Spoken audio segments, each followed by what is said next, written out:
Amen. Et je voudrais honorer surtout mon frère. Moi, je l'appelle le docteur. Amen. Parce que c'est un docteur de la parole. Amen. Le pasteur Ndola et son épouse. Amen. Est-ce qu'on peut acclamer? C'est trop faible, c'est trop faible. Il faut bien acclamer. Amen. Alléluia. Je voudrais honorer le pasteur David. Voilà. En tout cas, toute l'équipe qui travaille ici. Amen. Vous êtes vraiment des chevilles ouvrières. Alléluia. Et depuis des années, il y a la consistance, il y a la constance. Et on bénissons le Seigneur pour cela. Amen. Que Dieu vous bénisse. Tout le peuple de Dieu, sans vous aussi, nous ne pouvons rien. Amen. Est-ce que vous pouvez acclamer pour vous-même? Ah, je vois. Oh, maman est cachée là-bas. Alléluia. On peut acclamer le Seigneur pour... Amen. Gloire à Dieu. La chantre... Chantal, c'est ça, non? Ouais, meilleur chantre. Alléluia. Que Dieu te bénisse. Gloire à Dieu. Et Didier, waouh. Monsieur Massamba, il est où? Il est où? Ah, lui aussi, très bon chantre. Amen. Que Dieu vous bénisse tous. Je suis le docteur Séverin. Je suis puissamment marié. Tu vois, tu n'es même pas content de ma femme. Je suis puissamment marié à la prophétesse Patricia. Et nous avons 4 enfants. Amen. On a aussi 2 enfants adoptés. Donc du coup, on a 6 gosses. Amen. Amen. On est en train de multiplier, de remplir la terre. Dis avec moi Amen. Amen. Dans la vie, j'ai fait des études. Je suis juriste de formation. J'ai une maîtrise en droit privé. Et je suis dans le Seigneur depuis que je suis à l'âge de CE2. Vous connaissez CE2 ou le primaire? Amen. Amen. Donc je sers Dieu depuis que j'étais au collège. À l'âge de 10 ou 12 ans, comme ça, j'ai commencé à servir Dieu. Amen. Amen. Alors, je suis aussi pasteur. L'église, c'est l'église Image. C'est juste à côté. Vous êtes dans l'avenue de Fontaine. Nous sommes dans la route de Lonagé. Amen. Amen. Dieu a permis que nous soyons ensemble parce que nous sommes une famille pour impacter cette zone. Amen. Amen. Gloire à Jésus. Donc, je suis aussi président d'une plateforme pastorale qui réunit 31 églises de Revers dans le monde. Dieu m'a donné cette vision en 2011. Donc les églises sont aux États-Unis, à Londres, en Afrique, ici en Europe, Paris, Belgique. Donc nous nous connectons chaque lundi matin et lundi soir à 22h et nous passons un moment dans la prière. Nous prions pour le réveil, nous prions pour l'avancement de l'œuvre de Dieu. Et l'homme de Dieu a eu l'occasion de rencontrer ces hommes de Dieu en ligne. Et il a partagé la parole. La plateforme a vraiment aimé le message, c'était bien. Voilà. Donc voilà, c'est comme ça. Les frères de Jésus ne sont pas des ennemis. Ce sont des alliés. Ils doivent se donner la main pour pousser la roue de l'évangile ensemble. Amen. Donc quand tu vois des pasteurs se disputer, tout ça, ils n'ont pas compris. Non. Nous sommes une famille. On doit se donner la main pour faire avancer l'œuvre de Dieu. Amen. Donc je suis aussi vice-secrétaire général d'un institut biblique américain qui est représenté ici en Europe. Et nous sommes aussi dans le monde. On a déjà formé plus de 3000 pasteurs dans le monde. Donc je suis secrétaire académique et je suis, dans mon ministère, je suis docteur. Je suis enseignant. Donc je forme des pasteurs aussi. Amen. Donc ce matin, je voudrais simplement vous partager ce que Dieu m'a mis à cœur pour vous. Amen. J'étais dans ma chambre il y a quelque temps et Dieu m'a mis, j'étais au pied de mon lit, j'étais en train de prier. Et j'ai entendu un nom, Domitila Nabibon. Je dis, qu'est-ce que c'est? J'ai pris mon téléphone et j'ai tapé ce nom. Et j'ai vu que c'était une femme en RDC qui était morte pendant 4 jours. Et puis, après ces 4 jours, Dieu l'a ramenée à la vie. Après, je commençais à écouter la femme en question. Et pendant que je l'écoutais, et à un moment, elle a dit que Dieu m'a ramené pour que je puisse annoncer tout ce qui se passe dans le ciel, et puis aussi pour annoncer son futur retour, que le Seigneur revient bientôt. Amen.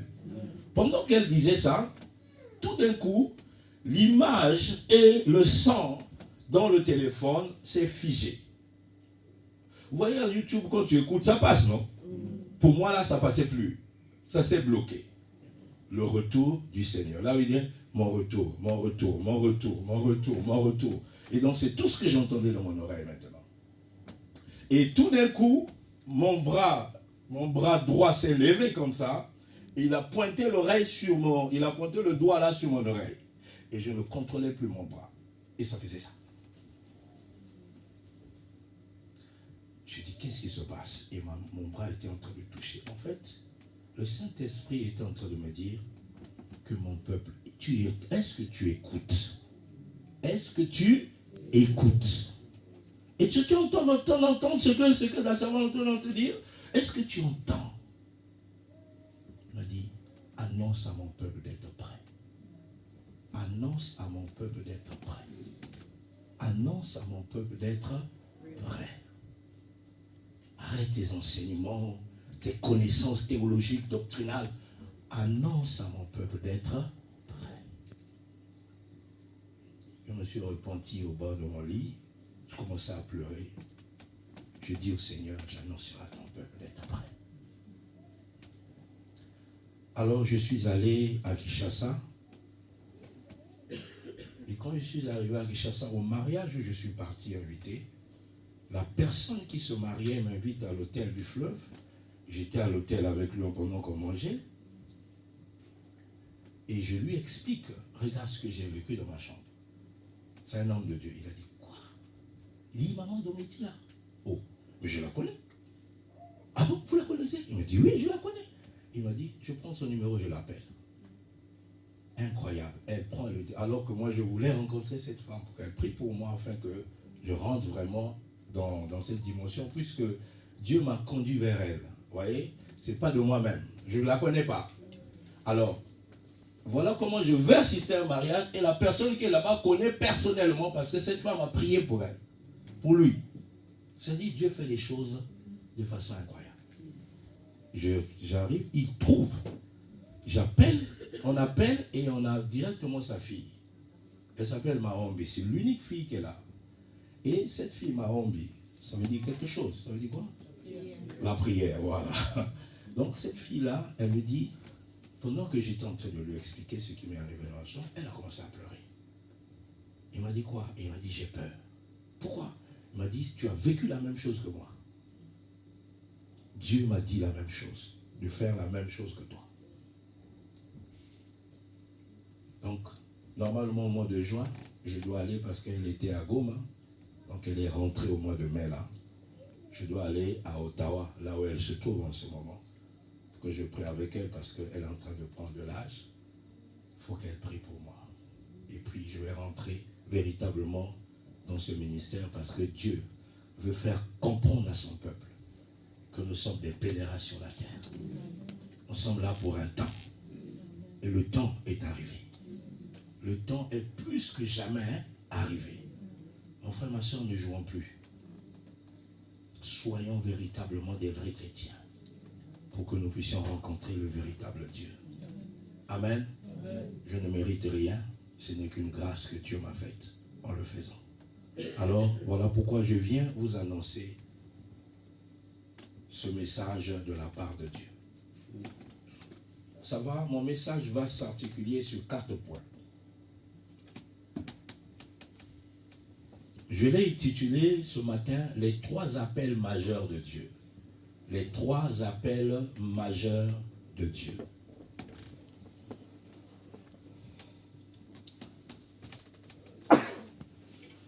Vous voyez, la Bible dit dans Romains 1, verset 1 à 7,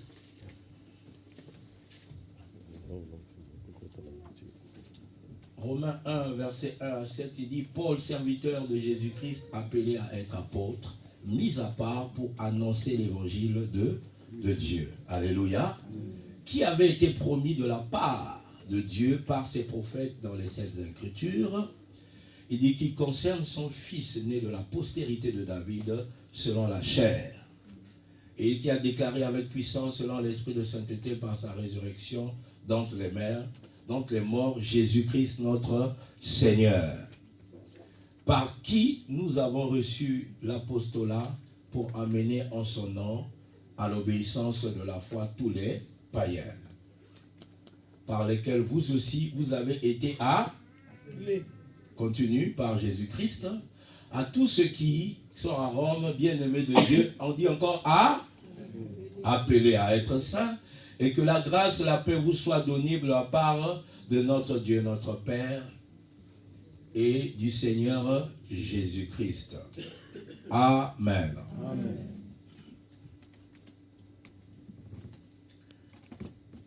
Quand vous voyez le tableau du monde aujourd'hui, quand vous voyez ce qui se passe dans le monde, cela doit nous interpeller. Même avec le Covid qu'il y a eu, cela doit nous interpeller. Les catastrophes naturelles, les guerres, les bruits de guerre, et toutes ces choses qui sont en train de se passer dans le monde, nous ne devons pas être en distraction. Mais nous devons comprendre qu'est-ce que le ciel essaie de nous dire.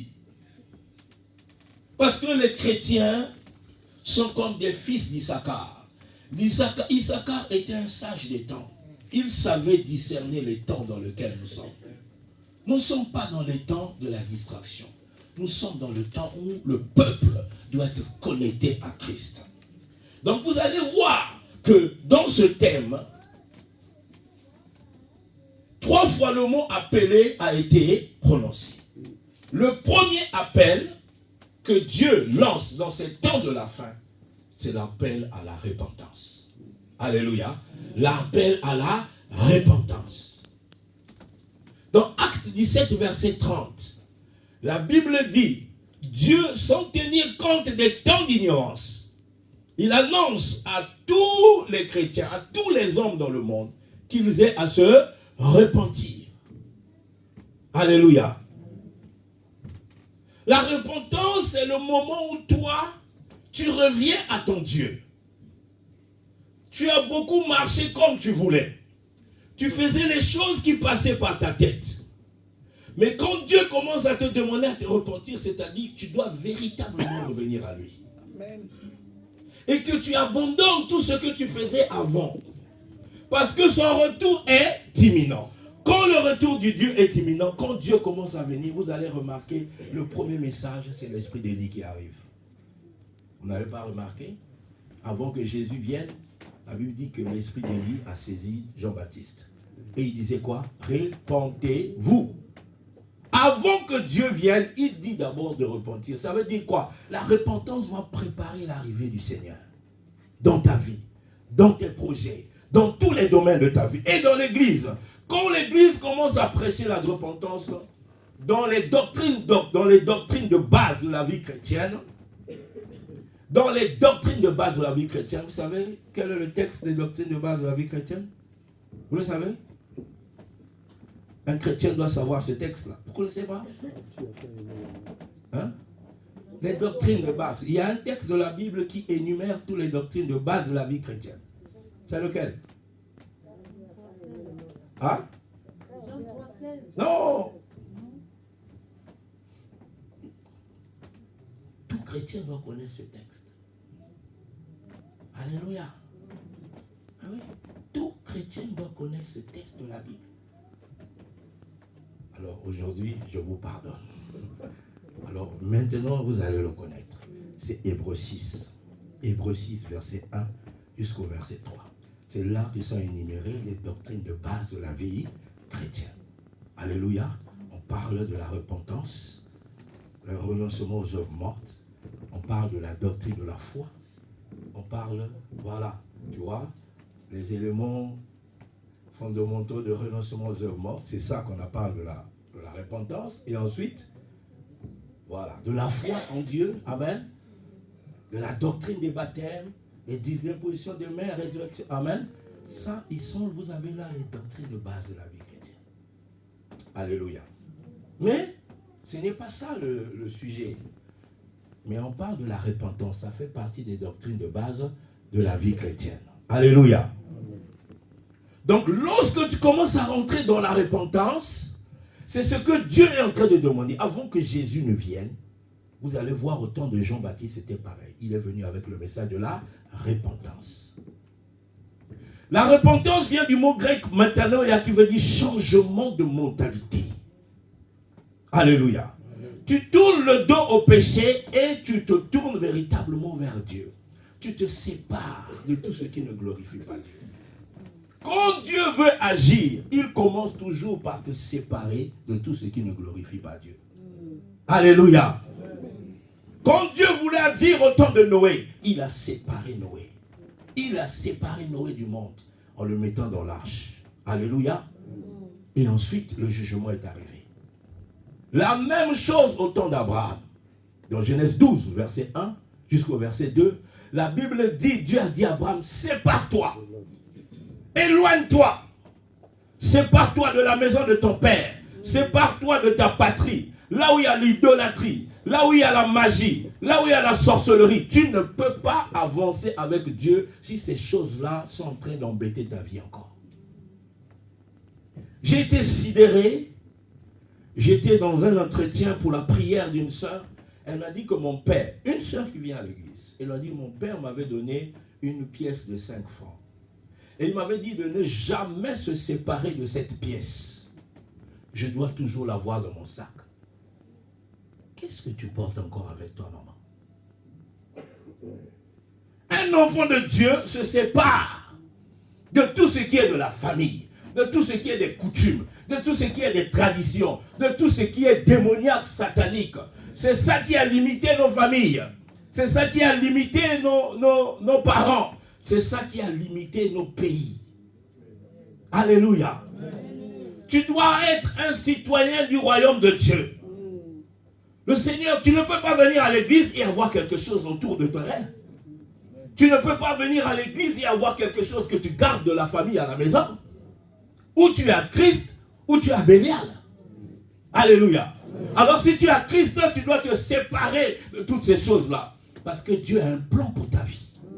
Dieu a un dessein pour ta vie. Il dit dans Jérémie 29, verset 11, j'ai pour toi des projets de bonheur, afin de te donner un avenir et de l'espérance. Il n'y a pas que le plan de la famille dans ta vie, il y a surtout le plan de Dieu. Amen. Tu dois vivre le plan de Dieu dans ta vie. C'est un plan glorieux, c'est un plan puissant, c'est un plan magnifique, magnifique. Et c'est ce que Abraham, Dieu savait que Abraham devait être grand. Il a dit, je rendrai ton nom grand. Dieu veut faire de toi une grande personne. Dieu veut faire de toi une personne importante. Mais ce qu'il te demande, c'est de te séparer. Sépare-toi de la maison de ton père. Sépare-toi de la maison de ta mère. Sépare-toi des choses qu'on t'a données. Va avec ça, tu vas réussir en Europe. Non, tu ne réussiras pas avec ça. Une soeur, une fois, j'étais en train de prier. Je dis quoi? Elle m'a dit non, mon grand frère avait craché sur moi. Elle m'a dit, va, tu réussiras là où tu pars. Les crachats, c'est même pas même hygiénique. Vous voyez comment on peut tomber dans le mensonge du diable.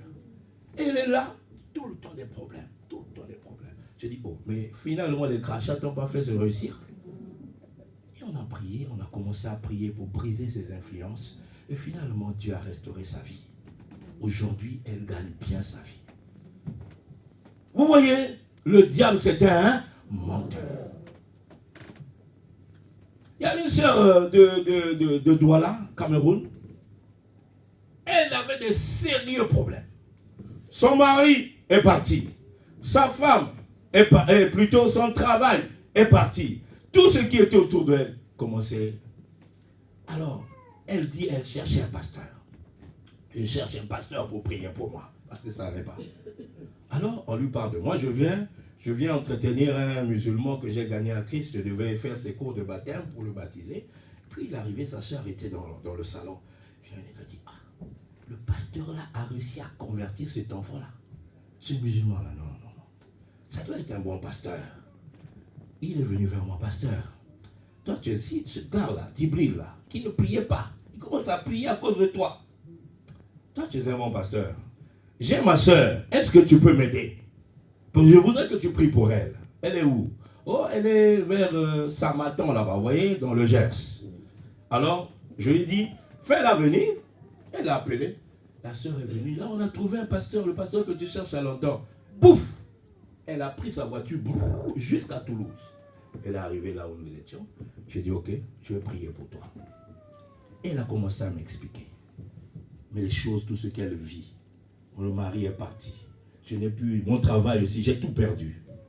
Alors, Dieu m'a dit, elle doit se repentir. Amen. Tu dois te repentir. Et c'est là qu'elle a commencé à m'expliquer tout ce qu'elle a fait. Et on est rentré dans des temps de repentance avec elle. Et j'ai commencé à prier pour elle. Et c'est l'esprit de sa grand-mère qui a commencé à parler dans sa bouche. Madame, il parlait en fond. Vous connaissez, il y a une langue là qu'on appelle fond. Il a commencé à parler dans sa bouche. Et le Saint-Esprit me disait, ordonne à cet esprit de partir. Et sa soeur qui était là, J'ai dit, qu'est-ce qui se passe? Il dit, mais c'est ma grand-mère. Elle a reconnu la voix de sa grand-mère dans la bouche de sa soeur. Oh, elle dit, mais c'est pas possible, pasteur. J'ai dit, ça sont des choses spirituelles, mets-toi de côté.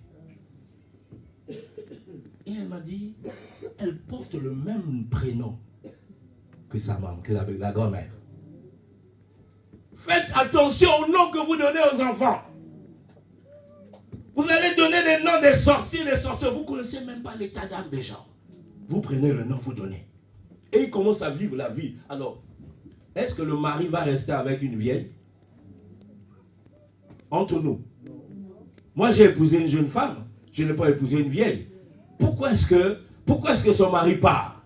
Le Saint-Esprit me dit, mais c'était la vieille là qui l'a fait partir. Comment un jeune qui est marié avec un jeune, tout d'un coup comme ça, il commence à dire à sa femme, je veux plus de toi. Mais oui, c'est normal. Tu as l'identité d'une vieille en toi. Tu as l'identité d'une vieille. Est-ce que je peux rester? Un jeune va rester avec une vieille? Voilà pourquoi il est parti. Au travail aussi, il n'arrivait pas à bien travailler. On l'a viré au travail. Est-ce qu'une personne qui est très âgée a la force de faire tous ces efforts-là? Non. Vous voyez le problème? Quand on a commencé à prier pour elle, elle s'est repentie. Elle a commencé à... Elle s'est repentie. Dès qu'on a fini la prière, elle était bien. Je lui ai donné le cours de baptême. Je l'ai baptisé le même jour. Oui, je l'ai baptisé le même jour. Pourquoi? On a vu Philippe, non? Avec le Nico-Tchopia, non? Amen. Il a écouté la parole, il a fait quoi? L'eau est là, baptise-moi. C'est ce qui s'est produit avec elle. Et quand elle a dormi, le lendemain, elle m'appelle, papa, ici à la maison, ça ne va pas. Je dis, oh, qu'est-ce qui ne va pas? Est-ce qu'il y a des choses que tu ne m'as pas dit? Je dis, j'arrive. J'arrive chez elle. Je comprends pourquoi elle vivait ça. Qu'est-ce que vous gardez dans vos maisons? Une maison d'une chrétienne doit être une maison sanctifiée. Une maison purifiée. Ne gardez pas n'importe quoi dans vos maisons. Ils reçoivent des écorces qui sont venues de je ne sais pas de quoi. Ils reçoivent des trucs. Il y avait plein de choses à la maison. Qu'est-ce qu'il y a dans vos chambres? Même sous son lit. Là où elle pose son thé doré, il y avait quelque chose. Maman, on est trop superstitieux. C'est Jésus qui protège. C'est Jésus qui protège. Arrêtez avec ces choses-là. C'est Jésus qui protège. Je lui ai dit, tu dois vraiment abandonner toutes ces choses. J'ai dit, si tu veux que je continue à prier avec toi, débarrasse-toi de toutes ces choses-là. Elle m'a dit, d'accord, j'ai pris sa poubelle. C'était rempli comme ça. Des livres bizarres, des trucs, des plantes, des machins qui étaient chez lui. Tout. Et puis j'ai dit, qu'est-ce que... Oh, je sens quelque chose tourner dans mon corps. Alors j'ai dit, qu'est-ce que tu ne m'as pas dit? Oh, je t'ai caché quelque chose. Ma grand-mère dont je porte le nom m'avait emmené quelque part. Et là-bas, on avait fait un rituel et on m'a fait manger le cœur d'un coq vivant. Vous voyez le coq? Son cœur là. Ils ont pris, elle a avalé ça vivant, sans préparer, hein, avec tout le sang là. Elle a avalé. Et donc, maintenant, son corps, il y avait quelque chose qui marchait dans son corps. Qu'est-ce qui marche dans ton corps, maman? Tu as comme l'impression que quelque chose était là. Après, c'est devenu là. Tout ça là. Les choses qui marchent dans ton corps, ça ne va pas. Il faut demander la prière. Et c'est comme ça que ça marchait dans son corps. J'ai dit, attends, quand tu t'es repenti et que tu as confessé, le diable, on ne le cache pas. Si tu l'exposes, ce qui est exposé est condamné. Il est exposé. Le problème, c'est que vous cachez ce que vous vivez. On ne veut pas savoir. Oh, maman, ces choses-là, c'est ton salut. Personne ne va venir changer ta vie si toi-même tu ne te lèves pas. Et c'est comme ça qu'elle est venue. Elle m'a dit tout. Pourquoi tu caches les choses aux hommes de Dieu? Ils sont de ton côté, ils ne sont pas contre toi. Alléluia. Un homme de Dieu n'est pas contre toi. Et Dieu l'a placé ici pour prendre soin de vous. Ils sont là pour votre bien. C'est des alliés, ce n'est pas des ennemis. C'est comme ça que cette sœur-là, quand elle a commencé à prendre, je dis, Seigneur, comment je vais prier pour lui? Et quand le feu descendait sur elle, elle commence, papa, ça est là, ça marche là, c'est au côté, je le sens maintenant. Oh, ça tournait dans tout le corps. Je suis resté tranquille, j'ai dit, Seigneur, qu'est-ce que je fais? Il m'a dit, localise-le. J'ai mis ma main là-haut, vers son ventre, là, vers son nombril, là. Et j'ai dit, je te localise ici, là, au nom de Jésus-Christ de Nazareth. Et je vois la boule est venue directement sous mon bras, sous ma main. J'ai mis la main là, mais tu peux le sentir à l'intérieur de son ventre. Et j'ai ordonné au nom de Jésus-Christ de Nazareth, je t'éclate par la puissance du Saint-Esprit. Paf! La boule s'est éclatée, elle a commencé à vomir. Beaucoup de choses commencent à sortir d'elle. C'est comme ça que cette fille a été restaurée. Son mari est revenu. Son travail est revenu. Alléluia. Parce que cette vieille dame-là, qui opérait contre elle, est partie. La repentance peut changer ta vie. Amen. Il a dit dans Luc 13, verset 3, si tu ne te repens pas, tu périras. Beaucoup de gens meurent parce qu'ils ne se sont pas repentis. La même chose en Égypte. Les Égyptiens ne sont pas repentis, mais le peuple d'Israël est sorti. Amen. Dieu te sortira du système de ta famille. Dieu te sortira du mensonge de ce que les gens disent sur toi. Oh, c'est toi qui seras la reine. C'est toi qui seras la première de la famille. Qu'est-ce qu'on t'a mis sur quel trône? Il ne faut pas accepter ces choses-là. Je veux vivre le plan de Dieu dans ma vie. C'est tout. Dis avec moi Amen. Sépare-toi de tout ce qui ne glorifie pas Dieu. Et en ce moment, tu vas commencer à vivre le plan de Dieu. Dis avec moi Amen. Amen. Donc voilà le premier appel que Dieu te lance. Dis avec moi, Seigneur, aujourd'hui, je prends autorité en ton nom et je me sépare de tout ce qui n'est pas de toi, qui travaillait contre ma vie. Au nom de Jésus, je renonce à vivre l'histoire de mon père ou de ma mère. Au nom de Jésus, je refuse de vivre l'histoire, les maladies qui ont frappé ma famille. Je suis libre dans le nom de Jésus. Amen. Gloire à Dieu. Acclame Jésus. Acclame Jésus.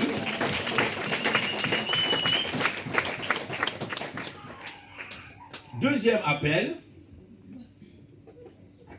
Donc après la repentance et cette séparation, Dieu va t'emmener dans la dimension du salut. Amen. Pour que tu ne meurs pas. Pour que ton avenir ne meure pas. Afin que tes projets ne meurent pas.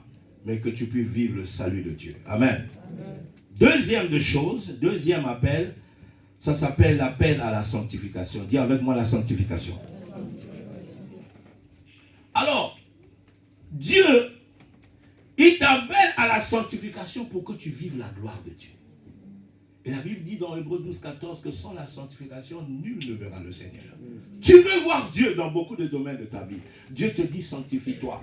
Dans ce temps de la fin où son retour est imminent, Dieu veut un peuple saint.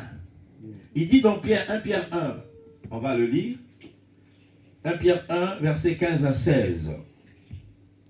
1 Pierre 1, verset 15 à 16, la Bible nous enseigne quoi? Il dit, puisque celui qui vous a appelé est saint, vous aussi soyez saints dans toute votre conduite. Maman, tu ne peux pas voir Dieu si tu ne te sanctifies pas.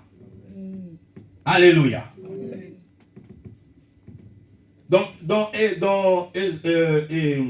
Ecclésiaste 9, dans Ecclésiaste 9, verset 8, la Bible dit en tout temps que ton vêtement soit blanc, en tout temps, et que l'huile ne manque point sur ta tête. Que ton vêtement soit blanc. Il est en train de parler de la sanctification. On ne demande pas aux païens de se sanctifier. Les païens, on leur demande de se repentir.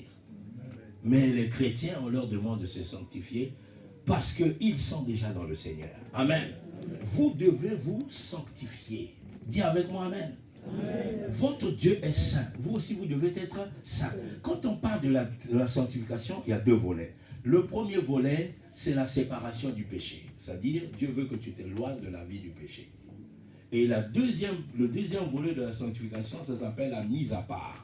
C'est-à-dire, quand tu te sépares du péché, pourquoi? C'est pour te mettre à part pour le Seigneur. Tu te sépares de ce monde pour t'attacher à Jésus. Alléluia. Sanctifie-toi, maman. Sanctifie-toi.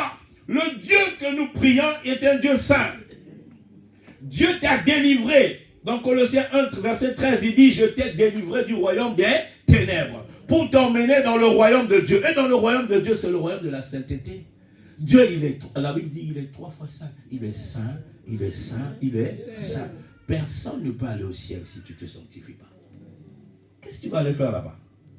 Là-bas, c'est la sainteté, maman. L'église doit être sainte. Il vient ramasser, il vient prendre une église sainte, pure, irréprochable, sans ride, sans tache. C'est ça que le Christ vient prendre. Alors si toi, tu ne travailles pas à la sainteté, tu mènes ta vie telle que tu veux, tu ne verras pas Dieu. Ce n'est pas venir à l'église qui sauve, maman. Non. Tu dois te sanctifier. Marche dans la crainte de Dieu. Beaucoup de chrétiens n'ont plus la crainte de Dieu. Amen. Maman, comment est-ce que tu marches? Ça fait 10 ans que tu es avec ce gars-là. Il ne t'épouse pas. Qu'est-ce que tu fais avec lui? Tu lui as tout donné. Tu lui as donné des enfants. Il t'a vu de long en large. Qu'est-ce que tu as encore caché? Pourquoi il ne veut pas t'emmener à la mairie? Pourquoi? Pourquoi? Je vais rater mon salut à cause de toi. Tu imagines que le Seigneur arrive. Il vient te trouver dans la chambre. Il est au-dessus de toi. Il va te prendre. Tu es en train de t'amuser. Ton salut est plus important que ton plaisir. Ton salut est plus important que ton plaisir. Écoutez ce que Dieu dit. 1 Thessaloniciens 4, verset 3 jusqu'au verset 5. Lisons ça. Suivez très bien ce texte-là parce que c'est là que le diable opère. Il dit, ce que Dieu veut, c'est votre sanctification. Non, répétez avec moi, faites le culte avec moi. Ce que Dieu veut, c'est votre sanctification. Dieu ne veut pas seulement ton mariage. Dieu ne veut pas seulement tes voitures. Dieu ne veut pas seulement ta beauté. Dieu ne veut pas seulement ton argent. Dieu veut quoi? Sanctification, maman. C'est que vous faites quoi? Vous vous absteniez de l'impudicité. Voilà le domaine. Regardez comment les gens marchent ici en Europe. Encore l'été va arriver encore là. Les gens sont n'importe comment, les habits, les gens s'habillent n'importe comment. Mon frère, ma soeur, il y a même des gens qui viennent à l'église s'habiller n'importe comment. Et puis tu viens t'asseoir là. Le pasteur est en train de prêcher. Maman, respecte-toi. Tu as avec tes trucs courts et tu viens te mettre devant là. Le pasteur est en train de prêcher. Tu ouvres tes pieds, tu fermes, tu ouvres tes pieds. Mais quoi? Alors, et là, il y a des... Non, maman, c'est pas ça. Tu es là, ton Brésil et ton Panama dehors. Non. Une femme s'habille de façon décente. Respecte ton corps. Amen. Abstenez-vous de l'impudicité. Continue. L'impudicité, c'est tous les péchés sexuels hein, que vous connaissez. C'est ça l'impudicité. Zoophilie, pornographie, masturbation. Oui. Qu'est-ce que vous faites en cachette? Les gens viennent ici à l'église, ils se cachent. Qu'est-ce que tu fais en cachette, maman? Tu es venu te parler. Quand on finit ce culte-là, tu es une nouvelle personne. Il faut que tu changes parce que Jésus vient te chercher. Il ne vient pas chercher un masturbateur. Il ne vient pas chercher un fornicateur, une fornicatrice. La Bible dit, ce que Dieu, que chacun fasse quoi? Sache posséder son corps dans la sainteté et l'honnêteté. Comment tu possèdes ton corps, maman? Comment? Continue. Sans vous livrer à des convoitises passionnées comme font les païens. Est-ce que tu es encore païenne? Tu n'es plus païenne. Tu n'es plus païen. Pourquoi est-ce que tu veux te comporter comme monsieur, madame, tout le monde? Tu appartiens à Jésus. Ta vie ne t'appartient plus. Ton corps ne t'appartient plus. C'est le temple de Dieu.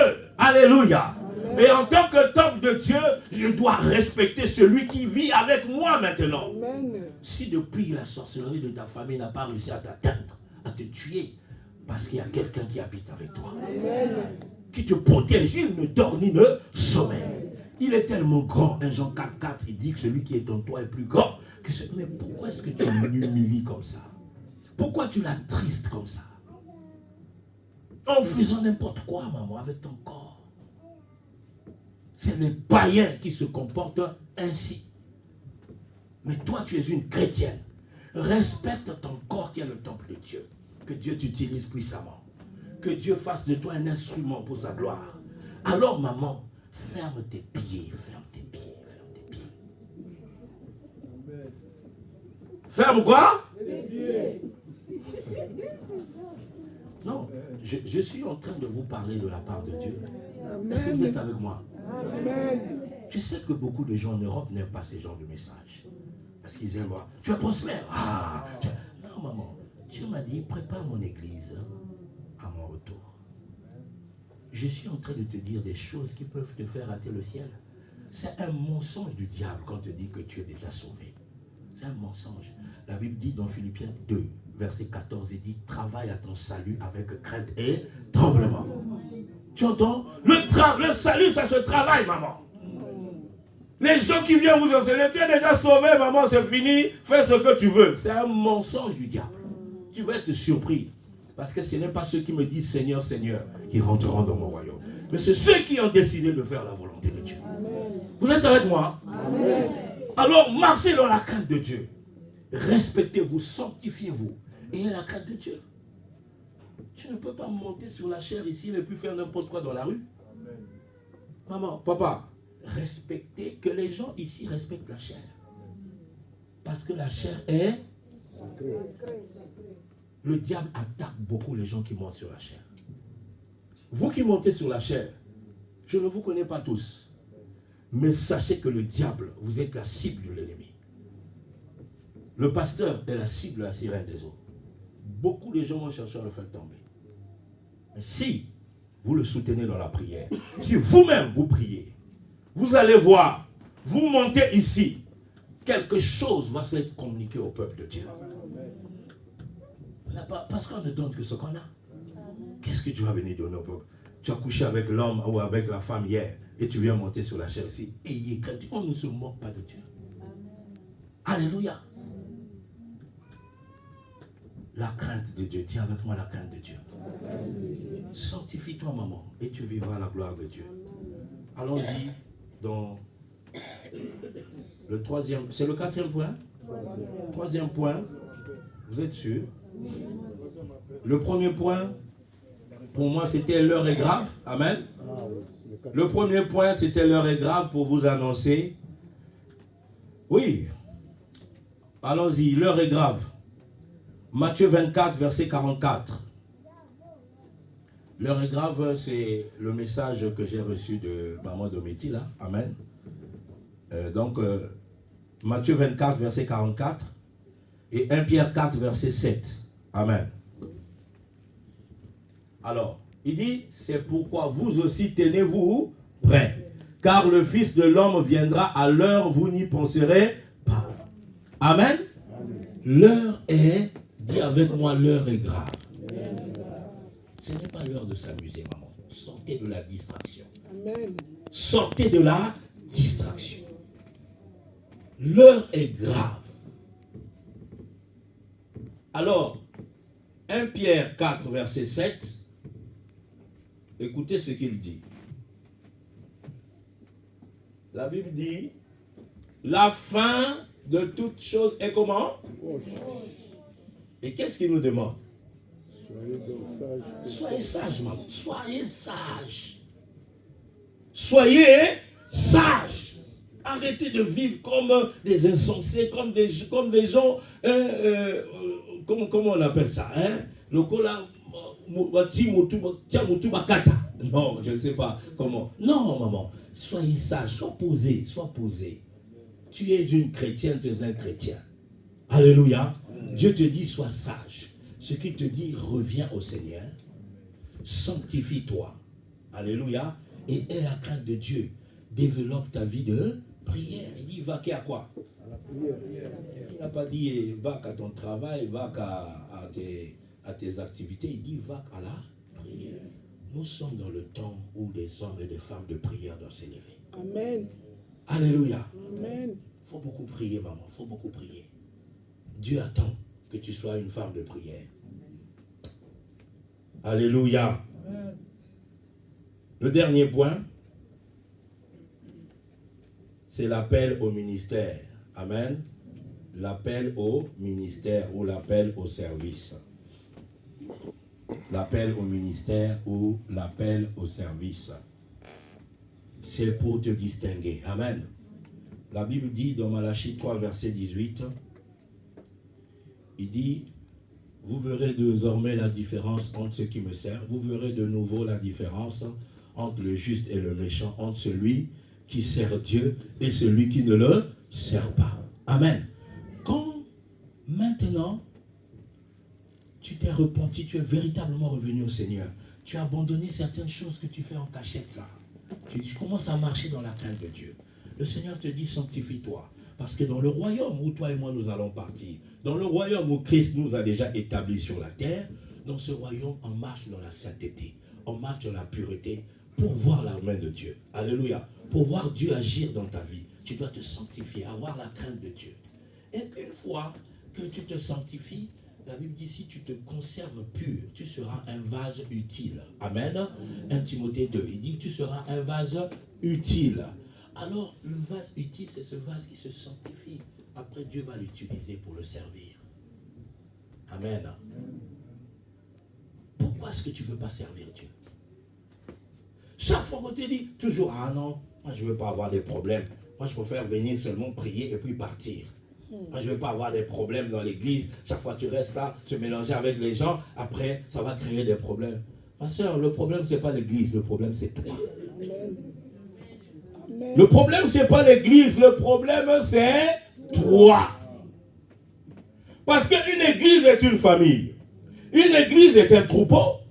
Un troupeau vit seul. Tu as déjà vu un troupeau seul?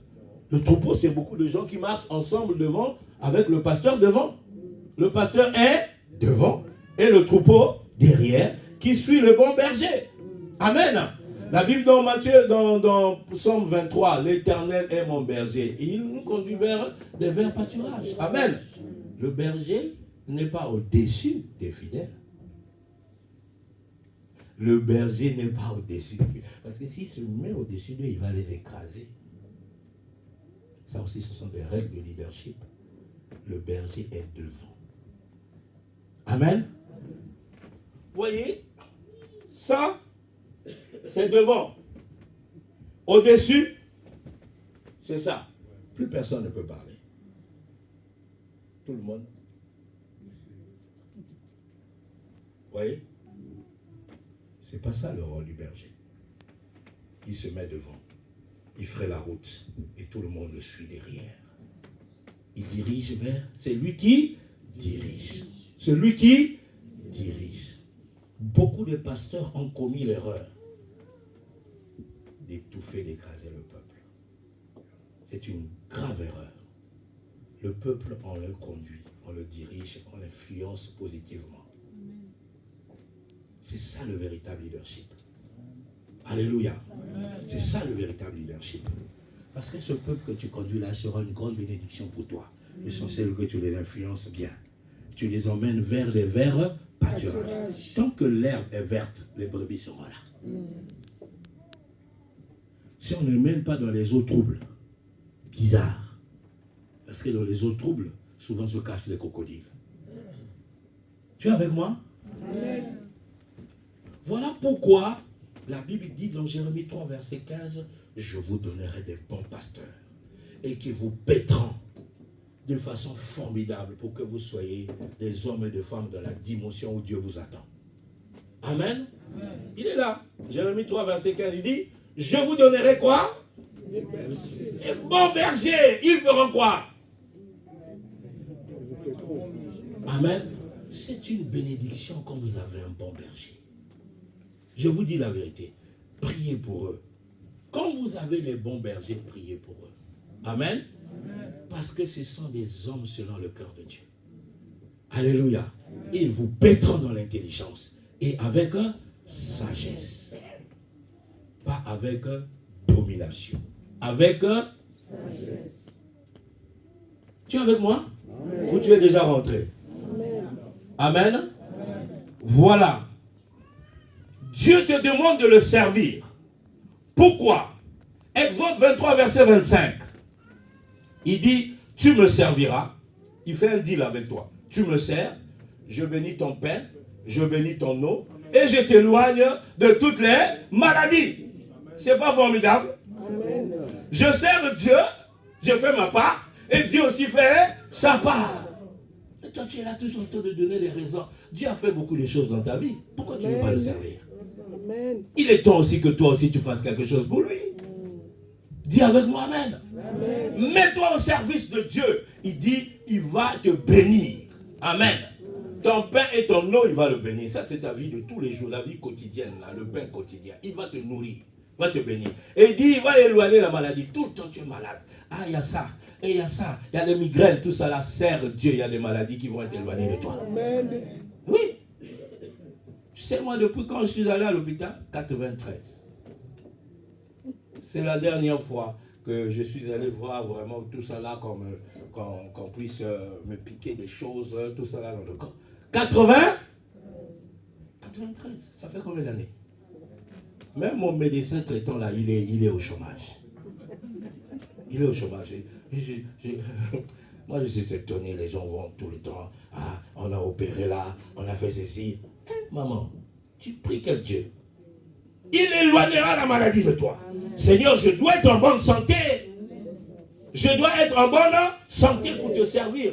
C'est une alliance avec Dieu. Dis avec moi une alliance. Fais parler ton alliance. Et Dieu te sortira de ces choses-là. Tout le temps tu es malade, sers Dieu.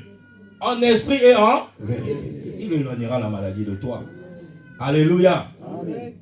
Il dit encore, on sert Dieu avec ses biens. Toi tu viens, tu mets ton argent de côté et tu veux venir servir Dieu. Pourquoi est-ce que tu ne contribues pas à l'avancement de l'église?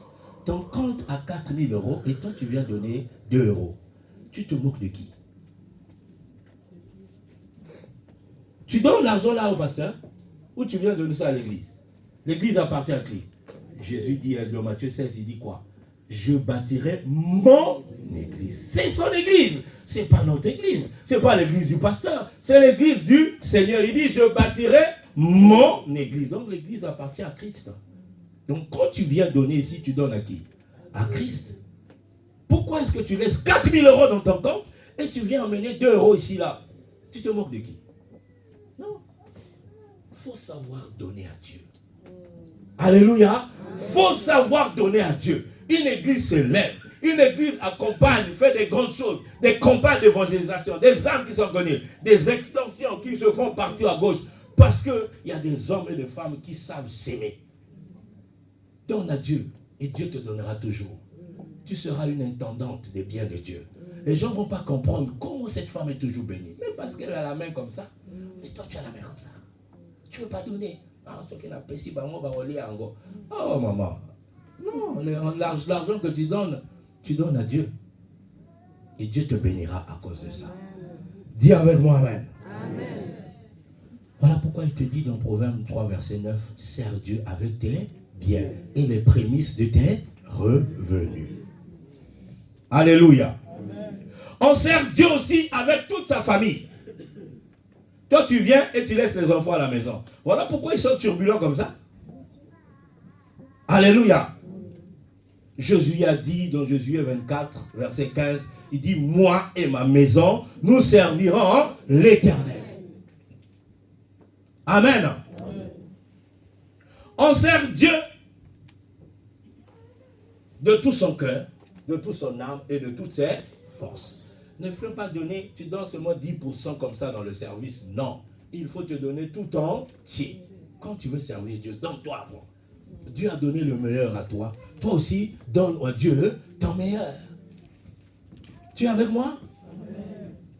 Je vais bientôt finir. Et je vais vous donner le secret. Tu sais, moi je forme des pasteurs.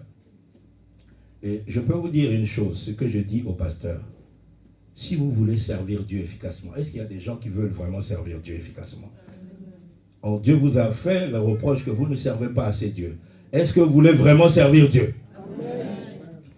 Il dit, celui qui me sert, j'éloignerai la maladie. Celui qui me sert, là où je serai, lui aussi il sera. Celui qui me sert, il dira le dernier jour au paradis, rentre bon et fidèle serviteur. Rentre dans la joie de ton maître. Celui qui sert Dieu, Dieu va le distinguer. Dieu va l'honorer. Dans vos familles, beaucoup de gens ne vous honorent pas. Vous arrivez, c'est comme si tu n'aimais pas là. Sers Dieu, tu vas voir. Quand tu vas arriver, il a dit, celui qui me sert, mon Père dans le ciel, l'honorera. Tu vas, tout le monde, on t'insulte, on te manque de respect. Tu as comme le bleu, qu'est-ce que j'ai fait aux gens? Parce que tu ne sers pas Dieu. Tu n'es pas honoré. Dieu honore ceux qui le servent. Même au travail, tu arrives, les gens au travail, on te traite comme un esclave. Non? Commence à servir Dieu en esprit, en vérité. Tu ne vas pas comprendre dans le spirituel quelque chose va se produire. Les gens commencent à t'honorer. Tu ne sais pas. Dans ta famille, les gens commencent à t'honorer. À l'église, les gens commencent à t'honorer. Parce que tu sers Dieu en esprit et en vérité. Dieu t'honorera. La honte qui est sur toi va quitter. L'humilité, l'humiliation qui est sur toi va quitter. Dis avec moi amen. Amen. Je termine.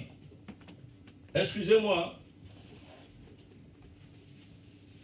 Alléluia. Amen. Est-ce que cette parole vous fait du bien? Amen. Alors, je donne souvent ce conseil-là. Je vais terminer avec ce conseil aux pasteurs. Puisqu'il y a des gens maintenant. Vous voulez servir Dieu? Amen. Amen. Amen. Celui qui ne servait pas Dieu ici, là, tu vas commencer à servir Dieu.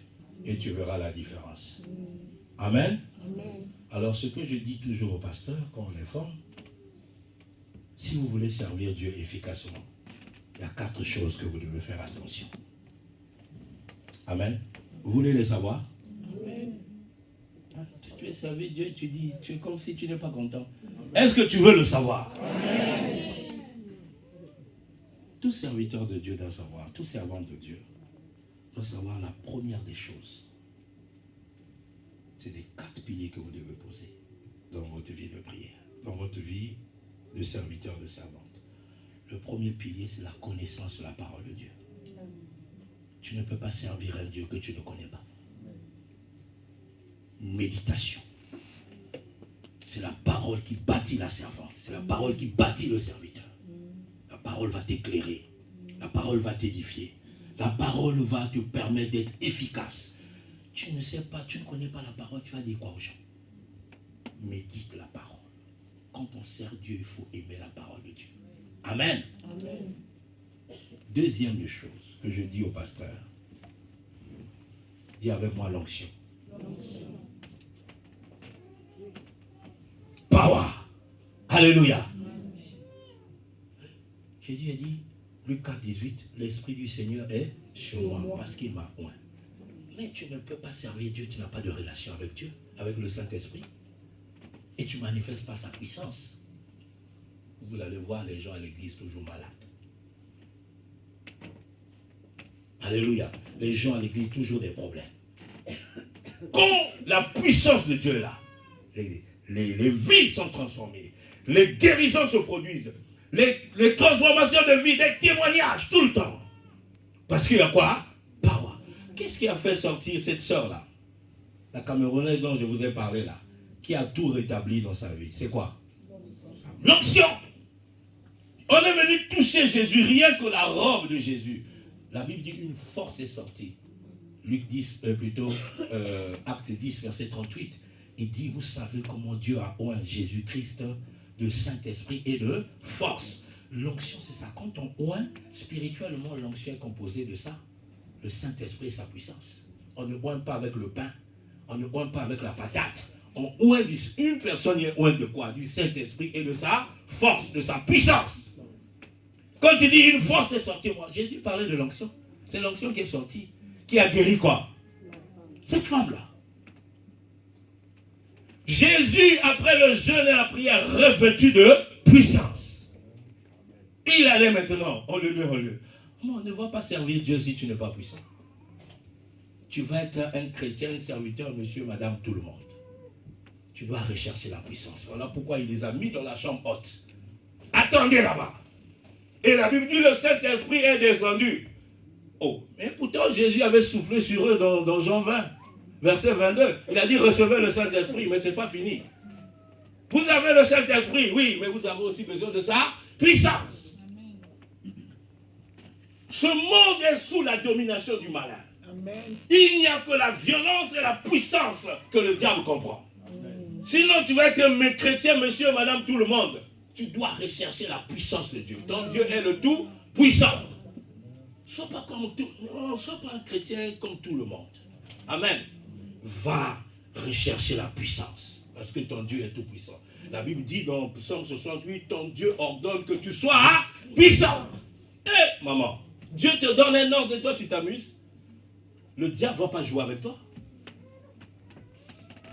Les problèmes qui sont dans ta famille, ils ont besoin de voir une femme puissante. Amen. Pour régler ces problèmes. Amen. Réveille-toi. Réveille-toi et va chercher ce qui est à toi. Ils sont restés pendant que les autres sont partis.